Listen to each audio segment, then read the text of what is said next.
በስመ አብ ወወልድ ወመንፈስ ቅዱስ አሐዱ አምላክ አሜን። እንኳን በሐምሌ 25 ቀን ታስበውና ተከብረው ለሚውሉ ለቅዱሳን በዓላት በዚች ቀን የቅዱስ መርቆሬዎስ ቅዳሴ ቤትና ልደቱ፣ የደብረ ሊባኖስ አባ ሕፃን ሞዓ የዕረፍቱ መታሰቢያ በዓል፣ ቅድስት ቴክላ የዕረፍቷ መታሰቢያ በዓል፣ ቅዱስ እንድና በሰማዕትነት ያረፈበት የዕረፍቱ መታሰቢያ በዓል፣ አባ ይስሐቅ በሰማዕትነት ያረፈበት የዕረፍቱ መታሰቢያ በዓል፣ ቅድስት ኢላርያ ያረፈችበት የዕረፍቷ መታሰቢያ በዓል፣ ቅዱሳት ቴክላና ሙጂ ሰማዕት የሆኑበት የዕረፍታቸው መታሰቢያ በዓል፣ ቅዱስ አበከረዙን የዕረፍቱ መታሰቢያ በዓል፣ ቅዱስ ዱማዴዎስ የዕረፍቱ መታሰቢያ በዓል፣ ነቢዩ ቅዱስ ሄኖክ የዕርገቱ መታሰቢያ በዓል። በሰላም አደረሳችሁ አደረሰን። ቅዱስ መርቆሬዎስ ሐምሌ 25 በዚች ቀን ቁጥር የሌላቸው ተአምራትና ድንቆች ባሳየበት በምስር ሀገር የቅዱስ መርቆሬዎስ ቅዳሴ ቤቱ ቤተክርስቲያን ሆነ። ልደቱም በዚህ ዕለት ተከበረ። ታላቁ ሰማዕት የቅዱስ መርቆሬዎስ ዕረፍት ነው። መርቆሬዎስ ማለት የአብ ወዳጅ ማለት ነው። ዳግመኛም የኢየሱስ ክርስቶስ አገልጋይ ማለት ነው። ወላጆቹ አስሊጥ ከምትባል ሀገር ቢሆኑም እርሱ ግን ተወልዶ ያደገው ሮሜ ከተማ ነው።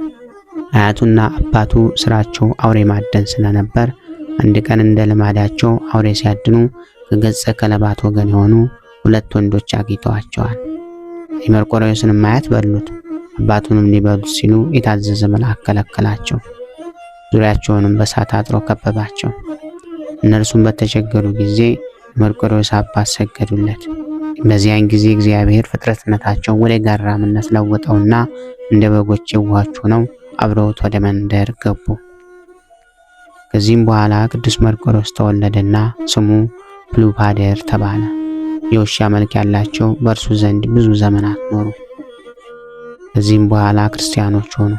የቅዱስ መርቆሬዎስም ወላጆች አስቀድመው አረማውያን ነበሩና የክርስትና ጥምቀትን በጸጋ ተቀበሉ። አባቱን ኖህ እናቱን ታቦት ብለው ሰየሟቸው። ቀድሞ ፕሉፓዴር የነበረው ስሙ ተለውጦ መርቆሬዎስ ተባለ። የውሻ መልክ ያላቸው ግን መልአኩ በተገለጠላቸው ጊዜ እንደነገራቸው ለቅዱስ መርቆሬዎስ አባት የሚታዘዙና የሚያገለግሉ ሆኑ። ንጉሱም የመርቆሬዎስን አባትና የውሻ መልክ ያላቸውን ገጸ ከለባት ዜናቸውን ሲሰማ ወታደሮቹን ልኮ በፊቱ አቆማቸው። እግዚአብሔርም የቀድሞ ፍጥረትነታቸውን መልሶላቸው አራዊት አደረጋላቸውና ንጉሱን እጅግ አስፈሩት። ንጉሱም የቅዱስ መርቆሬዎስን አባት የአራዊት ተፈጥሯቸውን ያርቅለት ዘንድ ለመነው። ቅዱስ መርቆሬዎስም አባት በለመነ ጊዜ ተፈጥሯቸውን መልሶላቸው ገራሞች ሆኑ።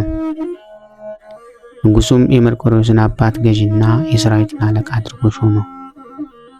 የውሻ ፊት ያላቸውም ገጸ ከለባት አብረውት ያገለግሉት ስለነበር ሁሉም ይፈራው ነበር። ንጉሱም የመርቆሬዎስን አባት ወደ ጦርነት ከላከው በኋላ ሳይመለስ ስለቀረ ሚስቱን ሊያገባ ታሰበ። የመርቆሬዎስ አባትም የመርዶሳውያን አገሮች ሁሉ ገዥ በነበረው ንጉስ ተይዞ ቢማረክም ገዢው ክርስቲያን በመሆኑ አይቶ አከበረው። ቆይቶም በሀገሩ ላይ ሾመው። ሚስቱም ጠፍታ ከሀገሩ ወጥታ ሄዳ ስለነበር ከባሏ ተገናኝተው በዚያው መኖር ጀመሩ። መርቆሬዎስም አባቱና እናቱ ከሞቱ በኋላ ንጉሱ በአባቱ ፈንታ በመርዶሳውያን አገር ላይ ሾመው። መርቆሬዎስ መኮንንነትን በተሾመበት ጊዜ ገጸ ከለባቱ አብሮት ነበረ።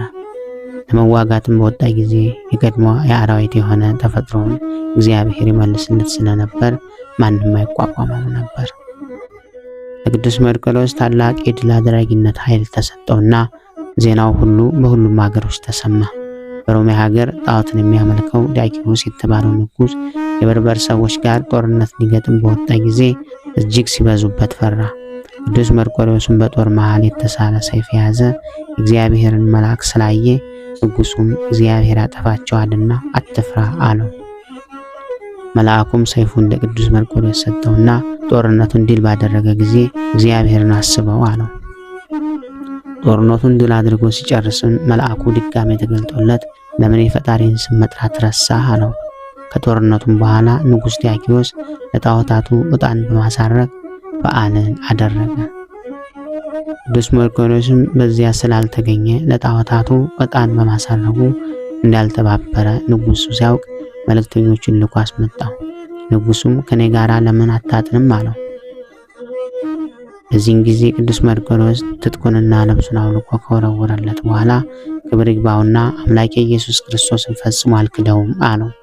ለረከሱ ጣዖቶችም አልሰግድም አለው። ንጉሱም ተናዶ ልዩ ልዩ በሆኑ ስቃዮችም እጅግ አሰቃየው። ንጉሱም ስለ መርቆሬዎስ ብለው የአገሩን ሰዎች እንዳይነሱበት ፈርቶ በብረት ችንካር ቸንክሮ ከቦዶቅያ የእስያ ክፍል ወደ ሆነችው ወደ ቂሳሪያ ከደብዳቤ ጋር ላከው። በዚያም እጅግ ካሰቃዩት በኋላ ንጉሱ ዲያኪዎስ እንዳዘዘ ኅዳር 25 ቀን አንገቱን በሰይፍ ቆርጡትና የሰማዕትነትን ተጋድሎን ፈጸመ። ሕይወትን የማክል ተቀዳጀ። በዓለሙ ሁሉ አብያተ ክርስቲያናት ታነጹለት። እግዚአብሔርም ድንቅ ድንቅ የሆኑ ተአምራትን በቅዱስ መርቆሬዎስ ስም አደረገ።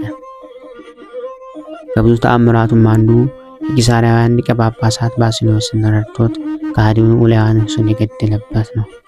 ኡልያኖስ ነግሶ የክብር ባለቤት ጌታችንን ክዶ ጣዖታትን ማምለክና ክርስቲያኖችን ማሰቃየት ጀመረ።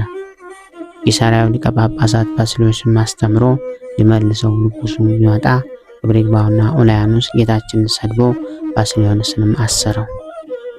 ባስልዮስም በእስር ቤት ሳለ በቅዱስ መርቆሬዎስ ስዕል ፊት ጸለየ። እሱንም ወዲያውኑ ተሰወረው። ያን ጊዜም ወደ ከሃዲው ንጉስ ኡልያኖስ ዘንድ ሄዶ በጦር ወግቶ ገደለውና ወዲያውኑ ወደ ቦታው ተመለሰ።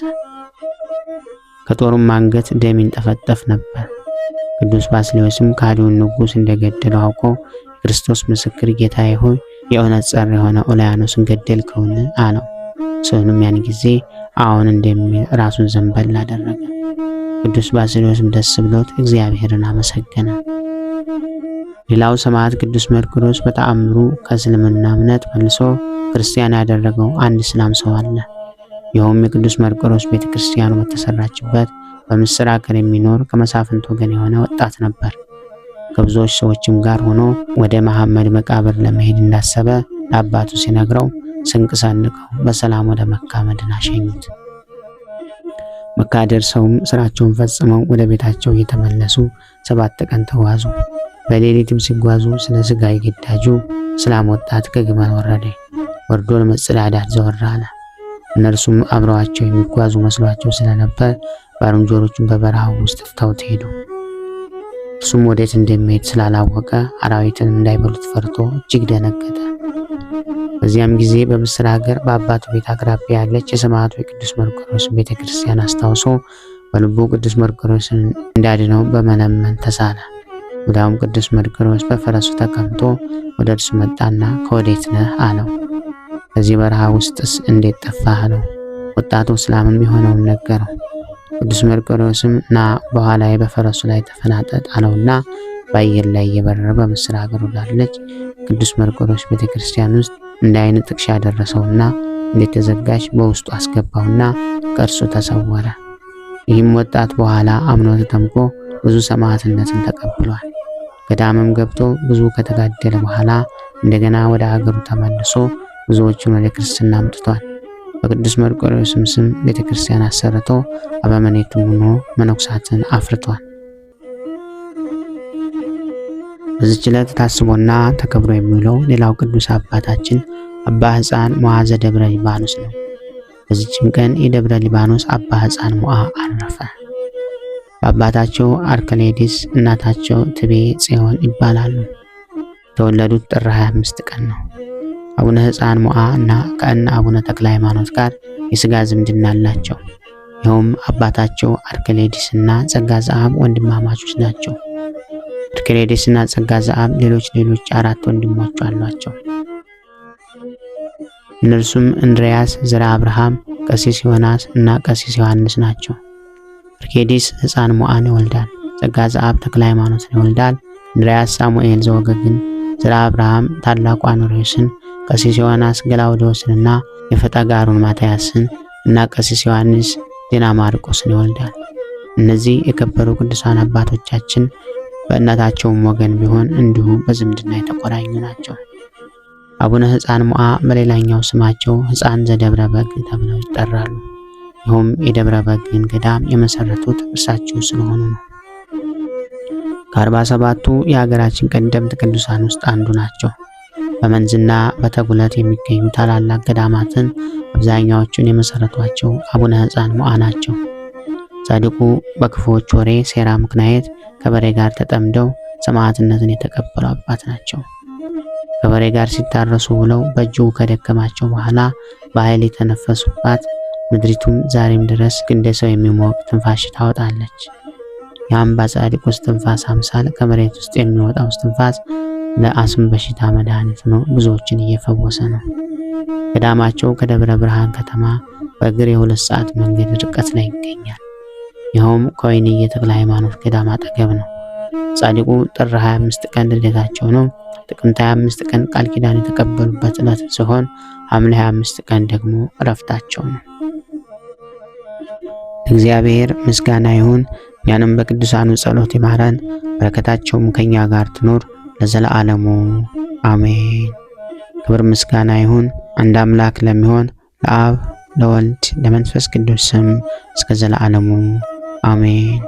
ወስብሐት ለእግዚአብሔር ወለወላዲቱ ድንግል ወለመስቀሉ ክቡር። ይቆየን።